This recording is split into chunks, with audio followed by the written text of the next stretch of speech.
Another thing that I think is very important to touch on is when we design product, um, the client doesn't just have to, I guess, buy our finished design from wherever our suppliers are.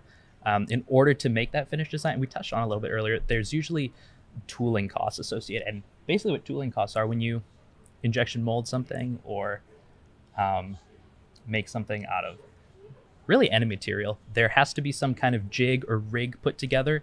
So when you scale this up to mass production, they can make thousands or tens of thousands or hundreds of thousands or even millions of these pieces the same every time. It'd be one thing to have a craftsman make a beautiful product one time out of a piece of wood, right? But in order to make that one thing the same way every single time, there's usually fixtures and jigs and tools that our suppliers need to create with us to make sure the product comes out right.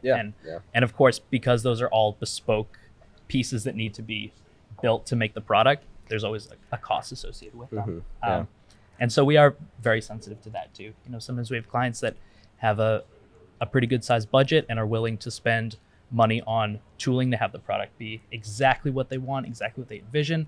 Sometimes there's not as sometimes the resources aren't quite there. So we take that in mind, and we can design around that too and create something just as awesome, but I think more someone's price range. To that point, that's kind of one of the greatest things of F52 launch is that we really can kind of make it work for any budget.